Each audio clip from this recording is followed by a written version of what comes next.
And we're back with another Wheel of Time video reaction and analysis.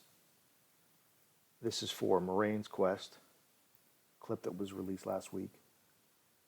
It's pretty obvious that we're going to get a lot of Moraine and Lan's point of view early on in the series,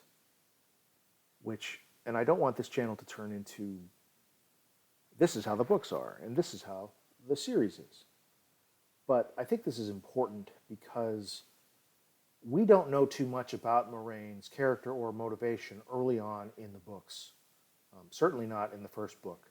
There's a lot of mistrust for Aes Sedai, especially among the common folk. They have not encountered a lot of Aes Sedai. Aes Sedai are surrounded in myth. They channel the one power, which is tied up with the Dark One. They're respected. They're feared. We saw Moraine Alvear, Egwene's mother, show a lot of deference to Moraine, and that's right out of the books.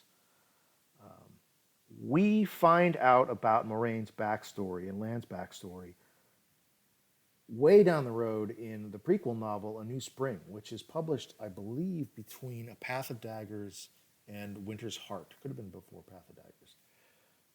And that novel takes us through what Moraine and Lan were doing during the time of Rand's birth. Now, I want to talk a little bit about the prophecy of Guittara Moroso,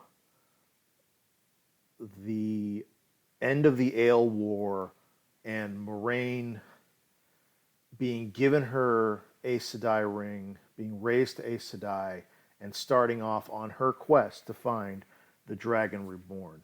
So spoilers here on out for the end of the New Spring book, and I'm going to try to break down Rand's lineage and the events around his birth. So if you don't want to know about that, turn the video off. If not, here we go. So during Moraine's raising ceremony, it takes place during an event known as the Blood Snow. It's the Battle of the Shining Walls. It's a winter battle where in 978 New Era, where the Ale have laid siege to Tar Valon, and the combined armies of the West are fighting this desperate battle to stop the Ale from sacking Tar Valon, which they've already sacked several cities. Over Lamin Sin, the king of Karhine, cut down the world tree, which I'm not even going to try to pronounce, or one of the world trees that was given to him by the Aiel. They crossed the Dragon Wall, the spine of the world, to punish him. And when he died during the Blood Snow, it's up in the air whether he was actually at the Blood Snow. The Ale quit the field and returned to the Waste, and the Ale War ended that way. This is when Rand is born on Dragonmount. And while the battle rages outside, Moraine is in the tower being raised to Aes Sedai. The Keeper of the Chronicles, Guittara Moroso, has a foretelling. And the foretelling goes like this. He is born again. I feel him. The dragon takes his first breath on the slopes of the Dragonmount. He is coming. He is coming. Light help us. Light help the world. He lies in the snow and cries like the thunder. He burns like the sun. And then she drops over dead. Now, Guittara Moroso actually had a hand in that prophecy earlier because she's the one who went to Rand's birth mother, a woman named Tigraine, who was the daughter heir of Andor, and said that the fate of the world depended on Tigraine journeying to the Ale Waste to join the Maidens. Okay, which Tigraine does. She falls in love with Janduin, who's a clan chief of the Tardad Ales, and then she gets pregnant. They join the Ale army to march on Tar Valon or fight in the Ale War, and during the Blood Snow, she gives birth to Rand on the slopes of Dragonmount and dies. And Tam Elthor finds Rand in the snow and takes him back to the Two Rivers. Now, a couple of things. We get Tam's point of view on this event fairly early. We get it in the Wheel of Time during Winter Night, or I'm sorry, Eye of the World during Winter Night, after Tam's been wounded by the Trolloc, he has a fever dream and basically tells Rand that he's not his father, that he found a baby in the snow, and they brought it back. The other cool thing, and this is just a fan theory that's out there, and it's probably been disproven at this point, is that Tam might have been the one who killed Laman, the king of the Karhine, that kicked off the Ale War and ended the Ale War. We only find out from Tam that he became a Bladesmaster by killing another Bladesmaster who needed killing. So Laman was definitely somebody who needed killing during the Ale War, because once he was dead, the Ale left. That's never been established in the books. It's been argued about on Dragonmount. I don't have a particular position. I just think it's a neat theory. So that's Moraine Sedai's quest. Is she finds out that the dragon is out there with this short prophecy from Gitara Moroso, foretelling, I should call it, and then Tamara Ospenia, the Amarylline Seed, tasks her and Siuan with finding the dragon reborn, and starts off a very proud tradition of sending teenagers out to save the world and not telling anyone else that they're on a mission, so all the other Aes Sedai bully them the entire time they're on that mission. Tamara is later murdered by the Black Aja, because at this point the only people who know that the dragon is reborn are Siuan, Moraine, and eventually Lan, and they keep it a pretty tight lid on it up until Rand finds out that he's the dragon reborn. So let's watch the rest of this video. I'll pause it a few times, give my reaction. Again, we've got Rand, Perrin, and Matt sitting around a table. Not sure if this is Eamon's Field or where. Moraine's talking about the Dark One. Now, there's a great shot of the dance. I'm assuming this is the dance at Eamon's Field. And then there's another cairn with a bunch of bodies. I see snow. I really think this is going to be the blood snow. I think they're going to lean heavily on the blood snow as a storytelling device, which is great because it's one of my favorite moments in the series. And I also want to point out just the wheel symbolism we saw in the dance, and then here, which again, somebody went to art school and is paying attention to how this series is shot, and I love it. Great. Up in the mountains, guy on a horse on a cliff, which is very Daryl K. Sweet cover of these stories. Moraine, and you see here, they're looking at her kind of without no one's smiling at Moraine as she's walking through what I assume is Eamon's Field. Mistrustful folk. She's riding across the countryside. There's her ring. I think she tells the story again. That's got to be Shadar Logoth. I know we're going to get there.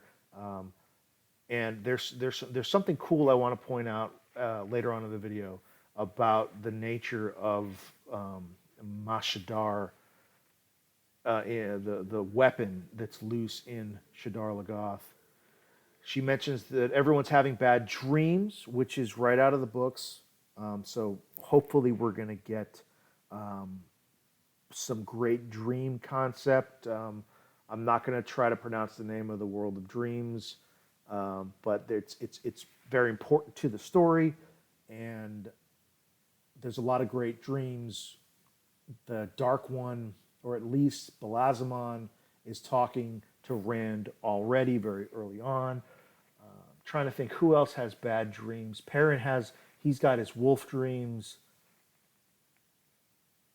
Egwene eventually becomes a dreamer. I don't know about Matt's dreams, because eventually they all have to learn how to protect their dreams because they're vulnerable to the Forsaken in their dreams. The great shot of the Midril looking scary, nice effect, no eyes. I love that monster, as I've said.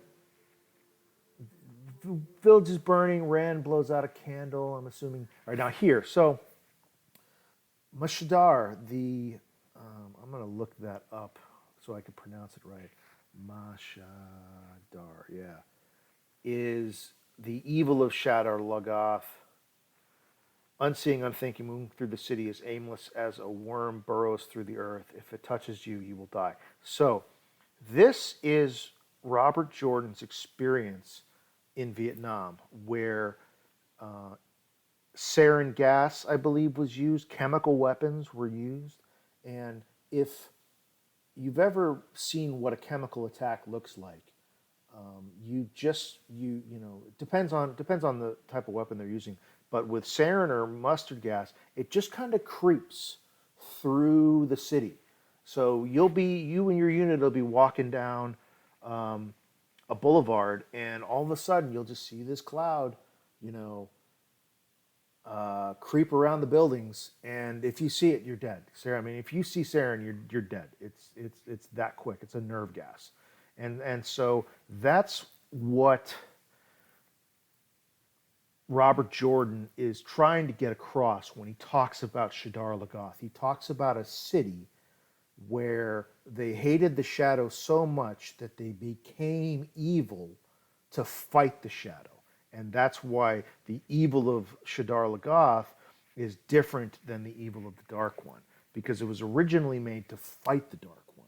And it's definitely an allegory for using chemical weapons and weapons of mass destruction to fight in wars, because the weapons eventually become worse than your enemy. So I think that's cool, and I think the way they show Mashadar spreading in this video aligns up with that really nicely, and I'm hoping that somebody was thinking about that when they shot this. I think we're still in, it looks like a ruined city with domes. We're still in Mashadar. We're riding through a forest. We're overlooking the wilderness. We had a really quick shot of Perrin walking through a forge with blood on his hands. So that tells me that we're going to get into his, the conflict he has of being a soldier and a warrior and a killer when he just wants to make things with his hands instead of getting blood on him. I think we're seeing a horse get consumed by Mashadar here. We see all the kids. We see the whole cast. And then the Wheel of Time ends. So the video ends. And then I think there's just some Amazon stuff after it. Yeah. So really just a minute clip about Moraine and her quest. So we covered the Bloodstone. We covered Rand's origins. We covered some of my thoughts about Robert Jordan's experience in Vietnam. And I think we'll leave it there for now, looking forward to the next bit of media we get released. I'll do an analysis of that video as soon as it gets out. So please like and subscribe. Thanks for tuning in, and we'll see you next time. And one last thing that I forgot to mention, in the trailer, Moraine says something along the lines of, one of these five will be the Dragon Reborn. Who is it? And she's very careful with her pronouns. So the mystery seems to be that we don't know which of the five Eamon's Fielders is actually the Dragon Reborn. Obviously, it's Rand. I highly doubt the series will take a hard left turn and make it Perrin or Egwene or someone. But it's a fun mystery for the people who haven't read the books, and even in The Eye of the World, it's never confirmed that Rand is the Dragon Reborn until the end of the book, if I recall correctly. It's pretty obvious he's the main character. This is an epic fantasy novel. It'd be like finding out that Harry Potter or Frodo wasn't the chosen one. So I don't think they'll make any shift to that, but there is a bit of a mystery, and I think that'll be fine and fun. All right, that's all.